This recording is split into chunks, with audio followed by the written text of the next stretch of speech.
Welcome to Rakul preachers. आज हम लोग भारत में स्थानीय स्वशासन के बारे में पढ़ेंगे। यह टॉपिक धीरे धीरे इतना महत्वपूर्ण होता जा रहा है, किसी भी परीक्षा में, चाहे वह कोई कम प्रतियोगी परीक्षा हो, चाहे वह राज्य स्तरीय परीक्षा हो, चाहे यूपीएससी की कोई परीक्षा हो, या आपके पाठ्यक्रम में है कि सब जगह लगभग भारत में स्थानीय स्वशासन के बारे में लगातार क्वेश्चन पूछे जा रहे हैं और इसका इम्पोर्टेंस बढ़ता चला जा रहा है। ये कहीं न कहीं एक महत्वपूर्ण विषय बनती जा रही है और इस पर फोकस ज़्यादा सेंटर का भी, स्टेट का भी, सभी सरकारों का फोकस इस टॉपिक पर, स्थानीय स्वशासन पर, ग्राम पंचायत पर, नगर पंचायत, नगर निगम पर, कुल मिलाकर स्थानीय स्वशासन पर विशेष फोकस इन सरकारों का लगातार होता जा रहा है। होना भी चाहिए, क्योंकि विकास कहीं न कहीं गाँवों से शुरू होता है। अगर विकास गांव से शुरू नहीं होगा तो वास्तविक विकास नहीं हो सकता है।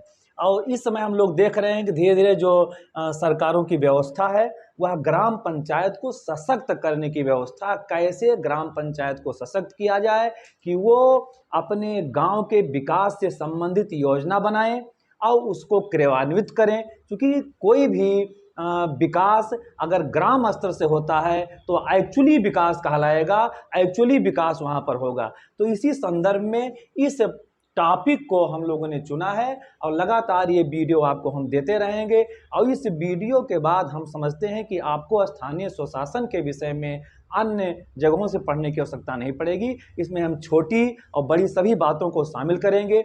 छोटे बच्चे अपने पाठ्यक्रम में भी इसको पढ़ सकते हैं और कॉम्पिटिटिव एग्जाम वाले जो हमारे स्टूडेंट हैं वो इसको वहाँ से भी पढ़ सकते हैं। आपको पूरा का पूरा लाभ इस टॉपिक का मिलेगा। हम सबसे पहले आपको ये बताना चाहेंगे, इसके विभिन्न नाम हैं, उन नामों को हम जान लें, चूँकि हर जगह अलग अलग नामों से इसको पूछा जाता है, इसके बारे में चर्चा होती है। हम यहाँ पर जो नाम दिए हैं, 6 नाम जो बराबर चर्चा में आते हैं, वो हम 6 नामों को इसमें हम चर्चा किए हैं। तो देखिए, भारत में स्थानीय स्वशासन, जो इसका पहला नाम है प्रजातांत्रिक विकेंद्रीकरण। कैसे प्रजातंत्र के अंदर कैसे पावर का विकेंद्रीकरण किया जाता है।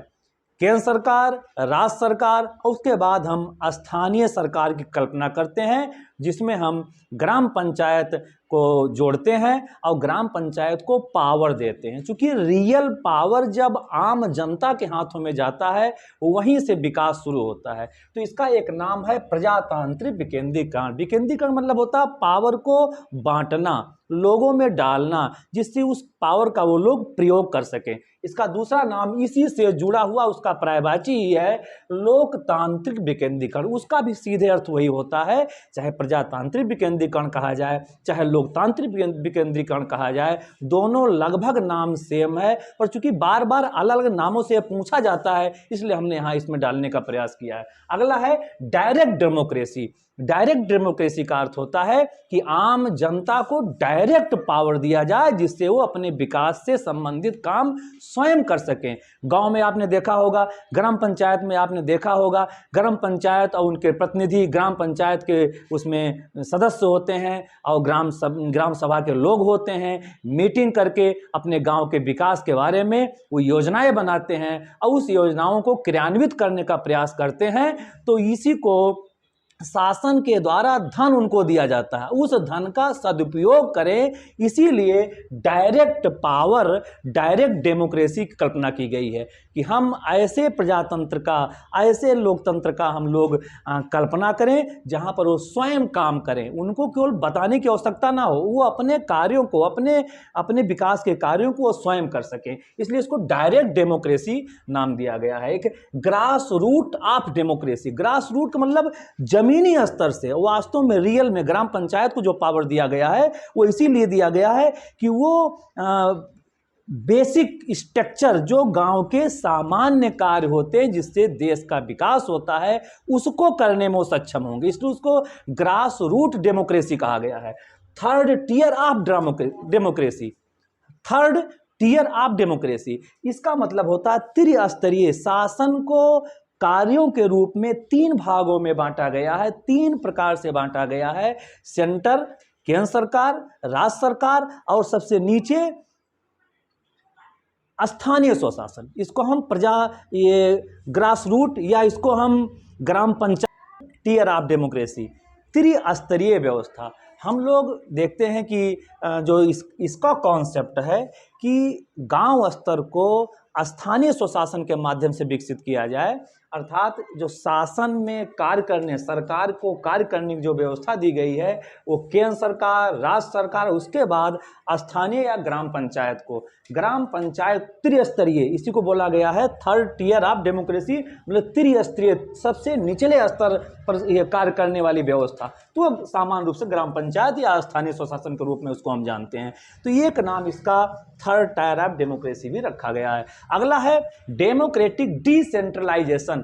उसी का एक नाम है कि डेमोक्रेटिक डिसेंट्रलाइजेशन, कैसे हम अपने प्रजातांत्रिक व्यवस्था को, पावर को डिसेंट्रलाइजेशन, अर्थात जो सेंट्रलाइजेशन था उसको हम कैसे बांटें, कैसे लोगों में डालें। तो यह व्यवस्था इसी भारत में जो स्थानीय स्वशासन है इसी के माध्यम से इसमें डाला गया है। लोगों में पावर डाला गया है और वह ग्राम पंचायत स्तर से डाला गया है, नगरों में नगर पंचायत स्तर से डाला गया है। इनको पावरफुल बनाया जा रहा है जिससे ये लोग मिलजुल कर गाँव के विकास को आगे बढ़ावें, गांव के समग्र विकास के लिए ये जिम्मेदार हो, जिम्मेदारी उठाएं।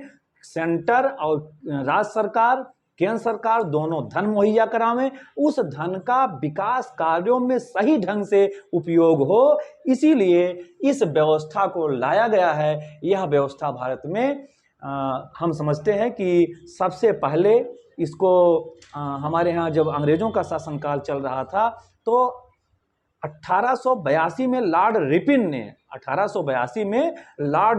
ने इस व्यवस्था को सबसे पहली बार लाया था। उसने इसके विषय में तमाम नियम कानून बनाए थे जिसमें स्थानीय स्वशासन को ढेर सारे पावर दिए गए थे। इसलिए उसको पहले स्थानीय स्वशासन के विषय में लॉर्ड रिपिन द्वारा लाई गई व्यवस्था को मैग्ना कार्टा के नाम से भी जाना जाता है। ये इस प्रकार से हम इसके तमाम नामों को, विभिन्न नामों को, उनके अर्थों को बड़ी आसानी से इसको हम समझ सकते हैं। इसके अगले वीडियो में हम लोग इसके अन्य विषयों पर चर्चा करेंगे। Thank you.